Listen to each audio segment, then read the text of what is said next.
우리는 이 땅에서 달려갑니다. 뭘 보고 달려갑니까? 우리에게는 결승선이 있습니다. 그게 무엇입니까? 우리의 호흡이 멈추는 그날이죠. 그러면 그걸로 끝나는 게 아닙니다. 우리는 이 땅에 있을 동안에 주를 위해 일합니다. 헌신합니다. 주님이 생명을 바쳤던 것처럼 나의 생명을 바쳐서 이 땅에 하나님 나라 확장하는 일에 우리가 매진합니다. 결국 우리는 뭘 보게 됩니까? 죽음 이후에 놀라운 변화가 일어날 걸 바라봅니다. 그날에 우리에게는 뭐가 있습니까? 놀라운 상급이 있고 엄청난 파노라마가 열릴 것을 우리는 알고 있습니다. 그걸 우리가 기대하는 거죠. 이번에 어머니 오셨는데 제가 마지막 가실 때 버스를 태워드려야 되니까 가시면서 하시는 말씀이 있었습니다. 내가 영정사진을 준비해야 될 건데 그러시더라고요. 무슨 말씀이십니까? 그러니까 내가 죽고 나서 사진 찍으면 사진값이 좀 비싸게 나온다던데 그러시는 겁니다.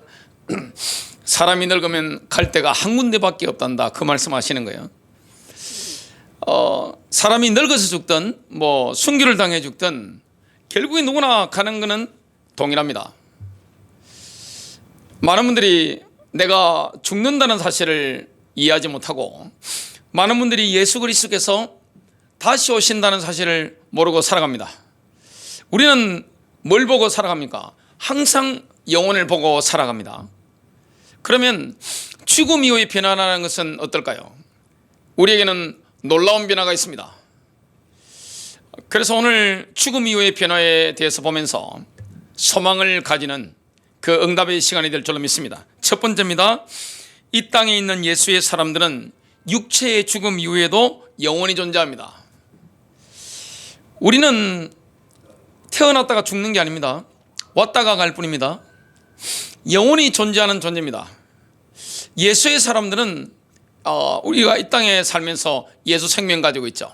생명을 전하다가 영원토록 주님과 함께하게 될 겁니다. 하나님이 영원하십니다.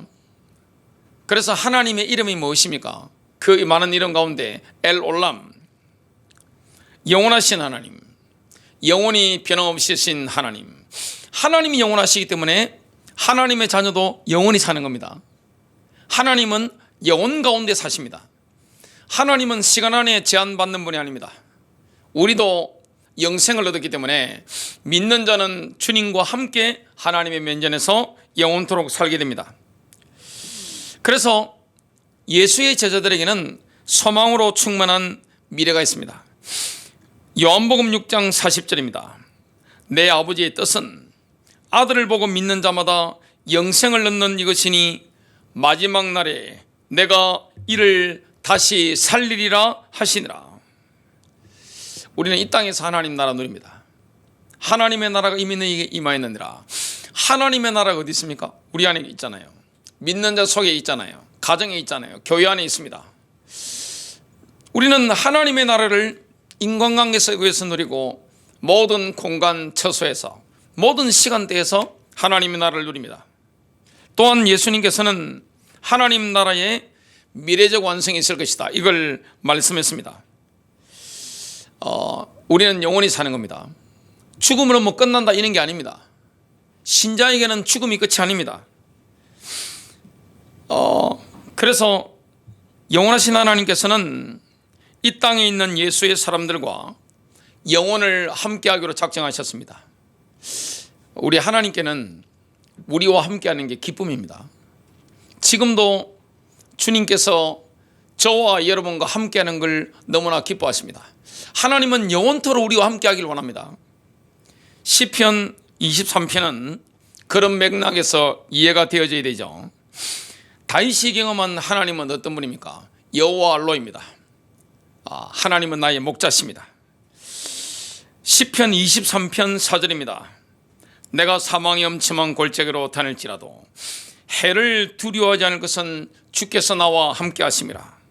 주의 지팡이와 막대기가 나를 안위하시나이다. 내가 죽음의 그림자의 골짜기를 지날지라도 악을 두려워하지 않을 것은 주께서 나와 함께 하심이라. 결국 우리가 죽는 순간에도 주님이 우리와 함께 합니다. 우리의 목자이신 주님은 우리가 죽는 순간에도 함께 하시는 겁니다. 우리는 육체의 죽음 이후에도 영원히 존재합니다. 사람은 만났다가 헤어지죠. 어제 어머니가 시골로 내려가시는데 버스 터미널에서 이렇게 인증샷을 제가 같이 찍고 그 다음에 타고 내려가시는데 이렇게 막 손을 흔들어 드리는데 어머니 보는 앞에서는 이제 울 수가 없고 떠나시고 나서 한참 동안 눈물을 흘렸습니다. 한참 동안 제가 눈물을 흘리고 이렇게 눈물이 한없이 흐르더라고요.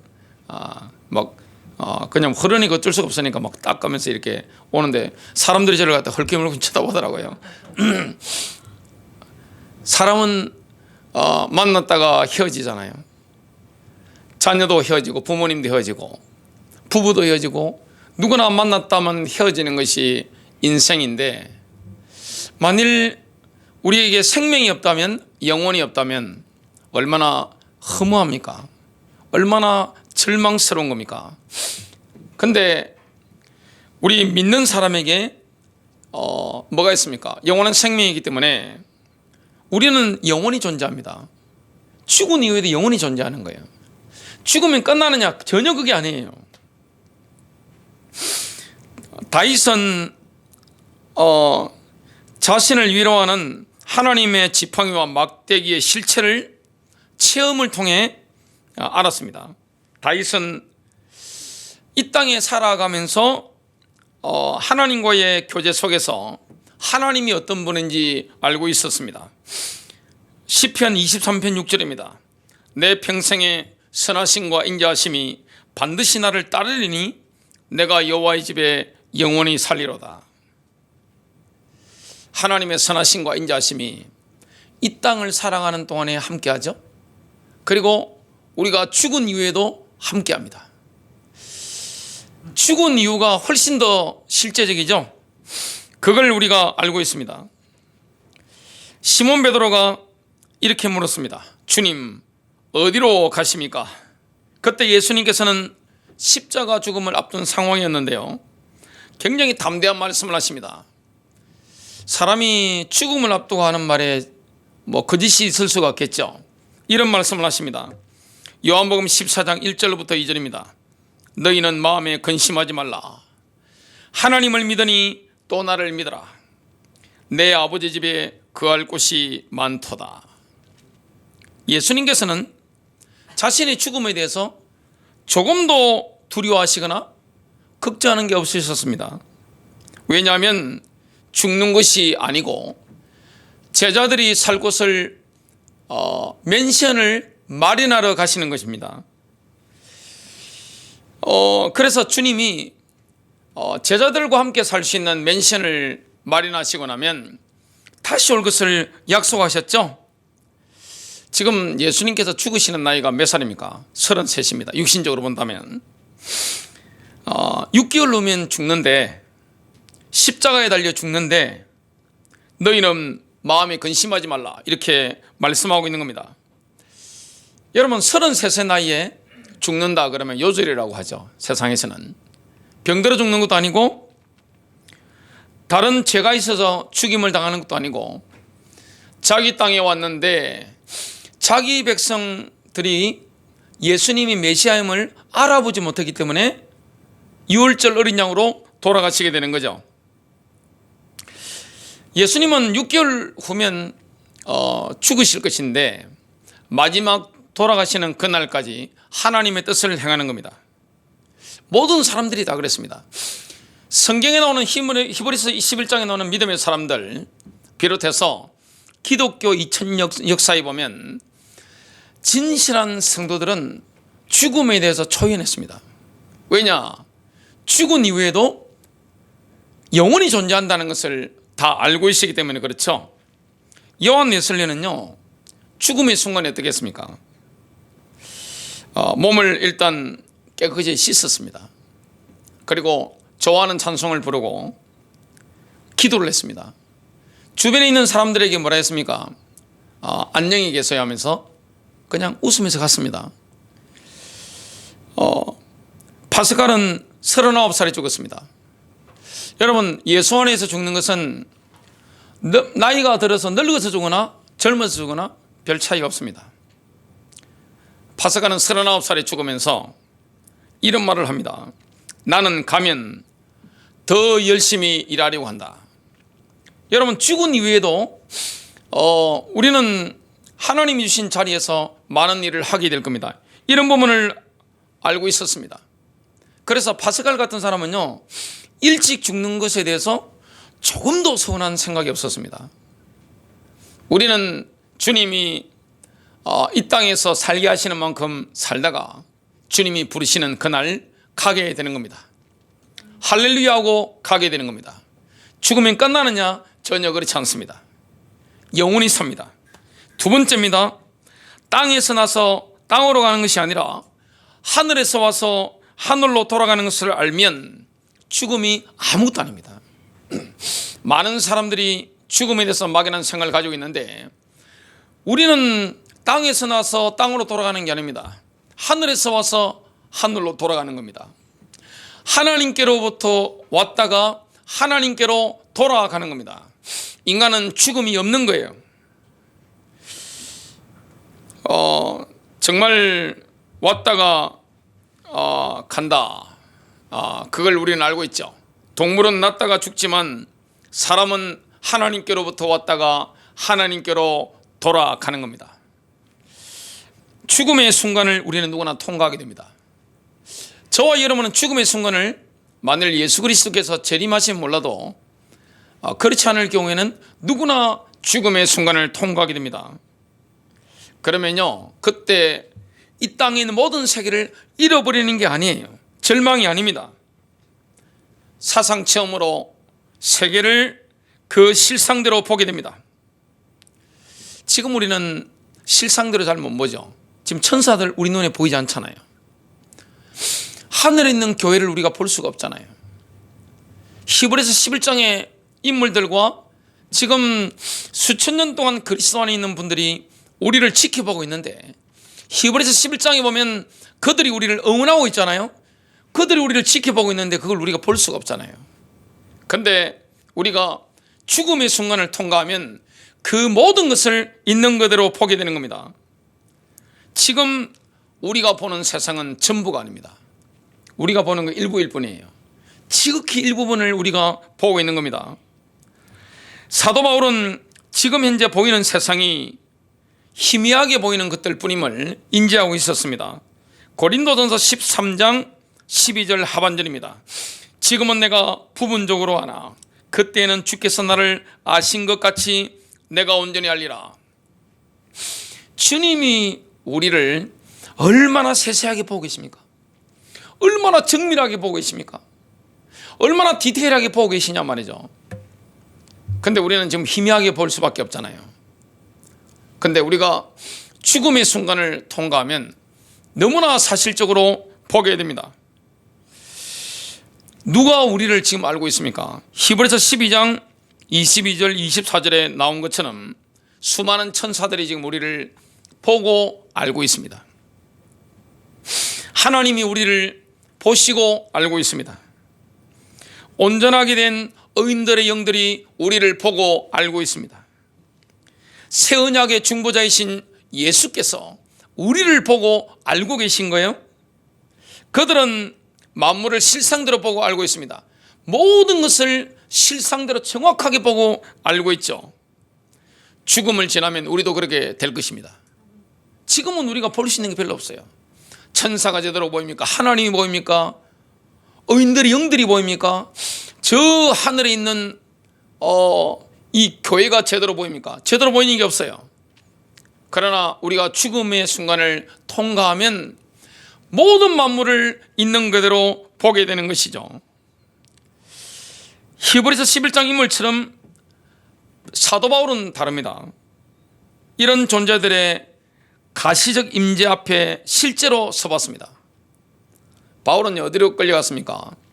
삼청천 셋째 안으로 끌려가서 그들 앞에 서본 경험이 있습니다. 그러니까 바울은 그 이후에 뭡니까? 죽음을 완전히 초월하죠. 여러분, 우리가 이런 부분을 안다면 죽음을 초월할 수 있는 겁니다. 빨리 죽었다고 해서 저주받은 게 아니에요.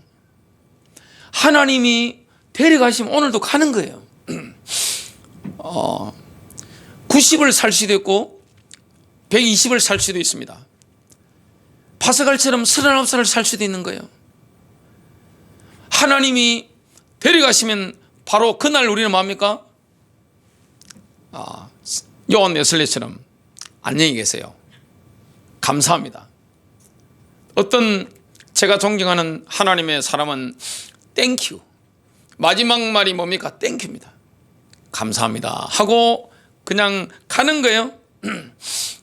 그래서 우리에게는 죽음이 아무것도 아닌 겁니다. 예수 제자들이 이 땅에서 예수를 위해 살고 죽음의 순간을 벗어나잖아요. 모든 만물을 있는 그대로 보게 되는 겁니다. 그러면요, 이걸 정말로 우리가 안다면 죽음을 초월하게 되는 것이죠.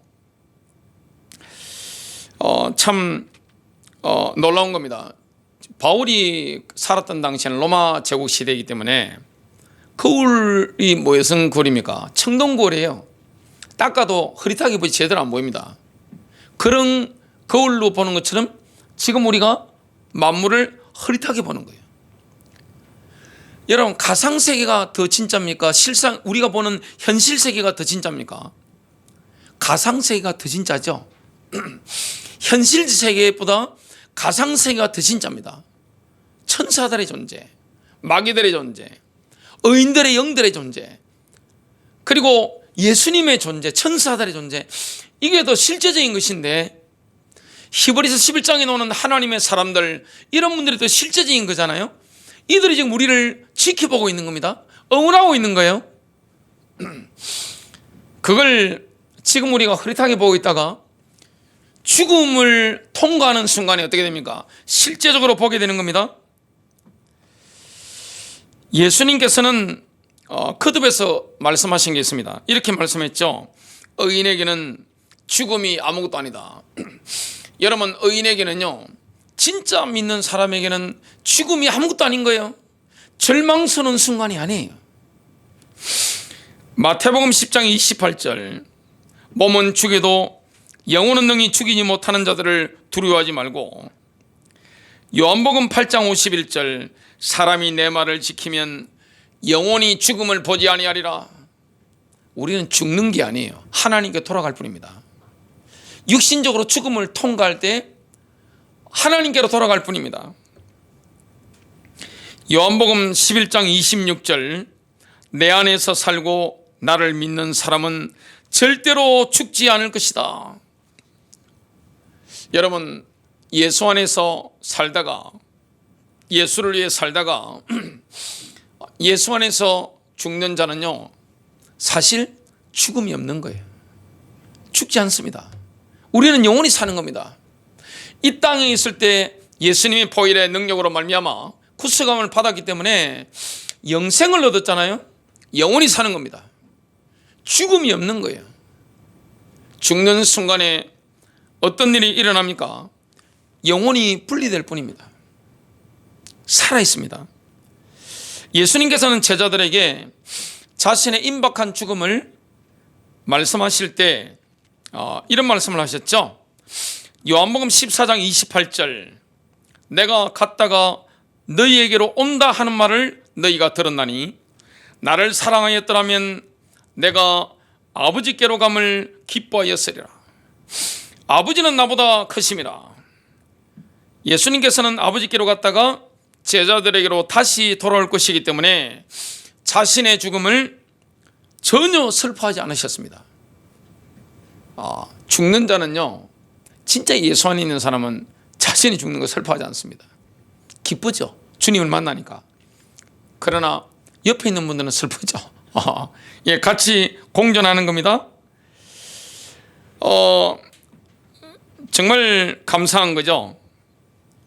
우리 개인적으로 볼 때는 빌립보서 1장 21절 말씀처럼 내게 사는 것이 그리스도가 맞다면 죽는 것이 더 이득입니다. 개인적으로 본다면 어떻게 됩니까? 살아있는 것보다 죽는 게 훨씬 더 이득이죠. 다만 우리가 이 땅에 왜 살아야 됩니까? 하나님의 뜻을 따라 하나님 나라 확장에 우리가 이바지해야 되기 때문에 살아있는 게 더 현실적으로는 유익이지만 우리 개인적으로 본다면 어떻게 됩니까? 죽어서 빨리 들어가는 게 훨씬 더 이익입니다.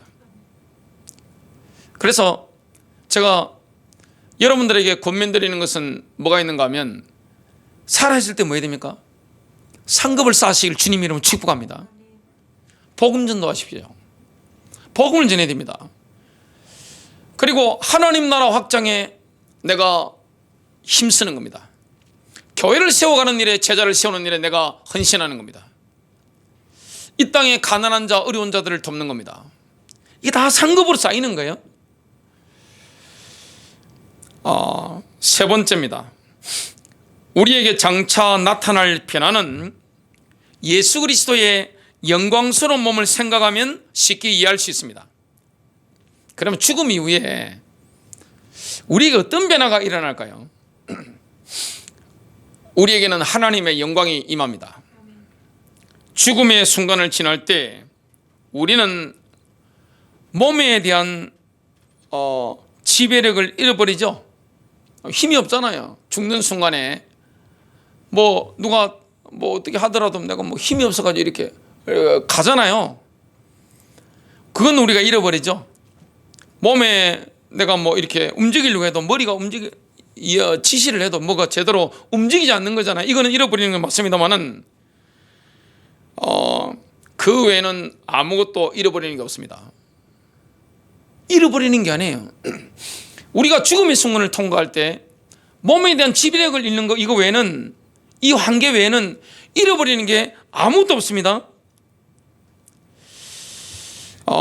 정말 우리가 죽음의 순간을 통과할 때 남아있는 분들에게는 그게 고통이죠. 아이고 아버지, 아이고 어머니, 아이고 여보. 그러면 슬픈 건 사실입니다만은 놀라운 변화가 일어납니다. 사실 우리가 늙고 병들어 죽는 거 누구나 당연한 거잖아요. 근데 몸은 점점 기능을 상실해 가죠. 그러나 영혼은 새로운 질서를 맞이할 준비를 하는 겁니다. 영혼의 나이가 어디 있습니까? 여러분, 몸은요 이렇게 세월이 가잖아요. 저도 어제 저를 만나신 분이 친척이 오셨는데, 아이고 목사님 보니까 뒤에 머리가 많이 빠지셨어요 하면서 그러더라고요. 식당에 갔더니만 그 백석신학대학원에 그 근처에 식당에 있어가지고 갔더니만 밥을 제가 혼자 이렇게 먹는데 제 안에 도시락 산다고 이렇게 좀 하나 시켜가지고 하는데 그 사장님 보니까 저보다 나이가 훨씬 많아 보이던데 제 머리를 보더니만 어르신이 어떻고 그러더라고요.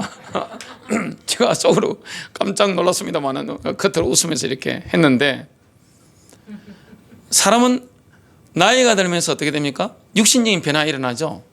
영혼의 나이가 어디 있습니까? 껍질이 바뀔 뿐이에요. 영혼의 나이가 없는 거예요. 우리가 죽음의 순간을 통과할 때 영혼은 새로운 질서를 맞이할 준비를 하는 겁니다. 그 과정에서 우리는 자아에 대한 의식을 잃지 않습니다. 예를 들어 가지고 아버지가 돌아가셨다. 그러면 옆에 있는 아이고 여보, 아이고 아버지 막 하는데 울고 있잖아요. 영혼이 떠나는 과정에서 그 존재가 저와 여러분 자신이라면 그걸 볼 수 있을까요, 없을까요? 다 보고 있는 겁니다. 내 영혼이 이렇게 빠져나가잖아요. 영화에서 보셨죠? 그 사실이에요. 모든 종교에서 그 부분을 갖다 이야기하고 있는데 기독교든 불교든 모든 종교에서 보고 있는데 그건 인류 공통의 경험입니다. 몸에서 영혼이 빠져나가잖아요. 그러면 아이고 아버지 아이고 하고 있는데 보고 있는 겁니다. 그리고 그 인간관계 있죠? 그대로 남아있는 거예요. 내가 그 죽음에서 떠난다고 해서 우리 둘째 아들이 있는데 둘째 아들에 대한 기억이나 제가 만약 먼저 죽는다 그럴 일은 없을 것 같은데 제 아내나 제가 여러분들에 대한 기억이나 모든 걸 다 알고 있는 거예요. 그게 막 소멸되는 게 아니에요. 이게 죽음 이후에 일어날 변화입니다. 놀라운 변화가 우리에게 일어나게 되는 거죠. 예수의 제자들에게 있어서 이 모든 것을 이해하는 열쇠는 무엇입니까? 하나님에 대한 지식이 아닙니다. 천사들에 대한 지식이 아닙니다. 뭡니까? 예수님의 제자들이 뭘 체험했습니까? 부활하신 예수입니다.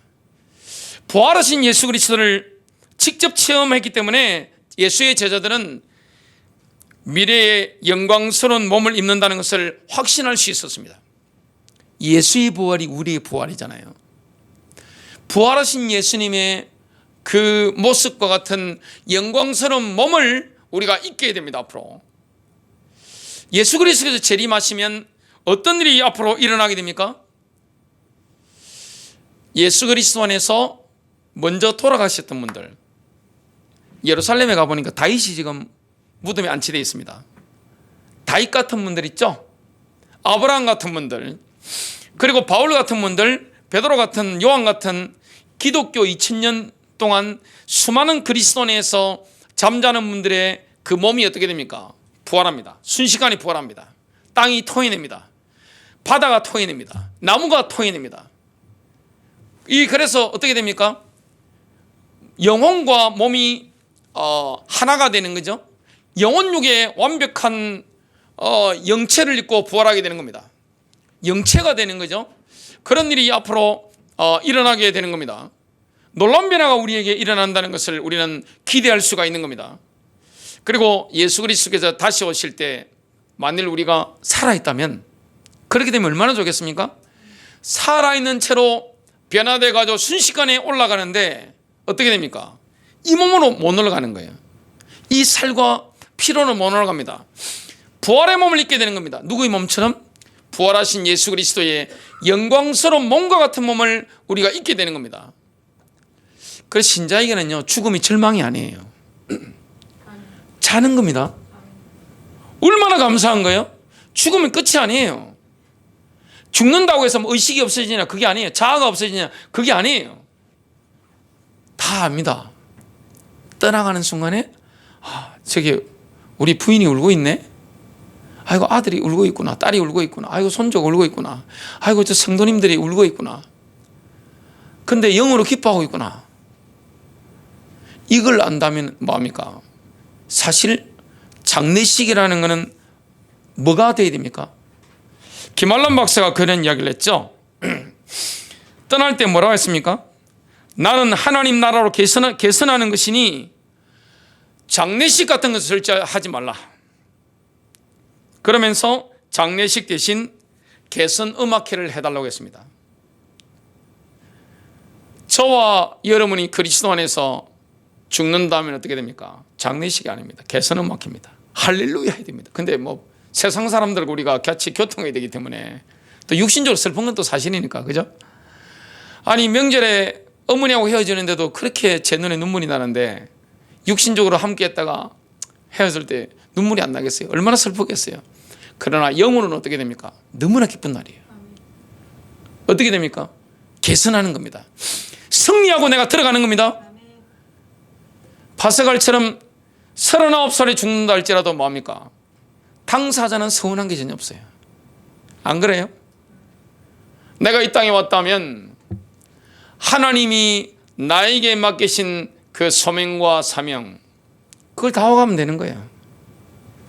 그게 끝나면 어떻게 됩니까? 가는 겁니다. 감사합니다. 안녕히 계세요. 할렐루야 하고 가는 거예요. 얼마나 감사한 거예요? 그걸 우리가 지금 알고 있습니다. 빌립보서 3장 20절 21절, 그리스도께서 다시 오실 때 우리가 이런 몸을 입게 될 겁니다. 우리의 시민권은 하늘에 있으므로 우리가 그곳으로부터 오실 구주이신 주 예수 그리스도를 기다리고 있으니 그가 만물을 자신에게 복종시키는 그 능력의 역사로 인하여 우리의 천한 몸을 그분의 영광스러운 몸같이 변모시키시리라. 죽음을 우리는 통과합니다. 하나님의 충만한 세계로 죽음을 통과해서 쫙 들어가게 됩니다. 그때 우리는 우리가 사는 이 땅의 장막이 무너지면 몸을 박탈당하는 것이 아닙니다. 예수님의 경우와 전혀 다를 게 없습니다. 오히려 장차 우리의 것이 될 하늘로부터 온 거처를 입으면 벗은 채로 드러나지 않을 겁니다. 고린도서 5장 2절 3절입니다. 우리의 썩을 부분은 생명에게 삼켜진 바 됩니다. 고린도서 5장 4절. 하나님께서는 보정으로 성령을 우리에게 주셔서 이미 준비를 마치셨습니다. 고린도서 5장 5절. 물리적 몸에서 비롯되지 않은 생명의 실체를 우리는 지금 체험을 통해 알고 있습니다. 생명의 실체가 예수 믿는 사람 속에 그리스도 영이 계시다는 것을 우리가 지금 경험하고 있잖아요. 그래서 예수 그리스도를 죽은 자 가운데서 다시 살리신 성령님이 우리를 다시 살리는 겁니다. 죽는 게 아니에요. 여러분, 신자에게는 죽음이라는 게 없어요. 죽음을 초월하는 사람들이 누굽니까? 예수 그리스도를 정말로 믿는 사람. 그래서 남아있는 사람들이 슬플 뿐이지 예수 안에서 죽는 사람은요, 진짜 그만큼 좋은 게 어디 있어요. 너무너무 기쁜 거예요. 얼마나 감사한 거예요. 죽는 게 훨씬 더 이익이라는 사실을 사도 바울처럼 우리는 기억해야 됩니다. 이 땅에 남아있다면 뭐 해야 됩니까? 아직 하나님의 뜻을 성취할 기간이 남아있기 때문에 뭐합니까? 복음 전하고 교회를 세우고 제자를 세우고 그리고 하나님 나라 확장하다가 때가 되면 가는 겁니다. 그래서 이 땅에 있을 때는 뭐 해야 됩니까? 호흡이 붙어 있었다면 복음 전도에 매진해야 되는 겁니다. 저는 그 CCC를 설립했던 빌 브라이트 박사, 그분에게 감동받은 게 있습니다. 그분이 돌아가시기 전에 산소호흡기를 코에 꽂고 이렇게 사역하시는 걸 제가 책을 통해서 봤는데 그걸 뺄 수가 없는 거예요. 빼면 그냥 돌아가시는 거니까. 씻고 하실 때도 이거 계속 꽂고 계셔야 되는 거예요. 근데 복음 전하기 위해서 책을 쓰고 호흡이 멈추는 그 시각까지 애쓰는 걸 봤습니다.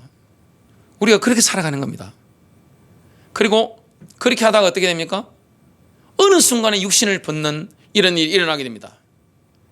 하나님의 충만한 세계로 우리가 확 들어가는 그날이 오게 되는 겁니다. 예수의 제자들은 이런 것을 알고 이 땅에서 삶을 살아갑니다. 그래서 하나님이신 시간을 낭비하지 않으려고 몸부림치는 거죠. 얼마나 이런 사실을 아는 게 감사한 겁니까? 그렇다면 이미 지금 살고 있는 이 영혼 안에서 미래를 향해 우리는 나아가고 있는데 우리가 기대해야 할 것이 뭡니까? 우리의 성품이 하늘에 계신 아버지의 자녀답게 점차 변해가는 겁니다. 누구를 닮아가는 겁니까? 하나님을 닮아가는 겁니다. 그리스도의 성품을 닮아가는 겁니다. 자꾸 찾아가야 되는 겁니다. 너무 이 땅의 삶과 영혼의 삶이 사람이 너무 다르면 안 되잖아요. 성질이 같아야 될 거 아니에요. 이 땅의 마귀 자녀처럼 살다가 어떻게 들어가겠어? 그 나라에 이 땅에 살면서도 하나님 아버지의 성품대로 살다가 그리스도를 닮은 사람으로 살다가 영혼에 들어가도 적응이 쉽죠. 이게 너무 차이 나면 어떻게 되겠어요? 그리고 죽음을 우리가 통과할 때는요, 보이지 않는 것들이 보이기 시작합니다. 얼마나 감사한 거예요?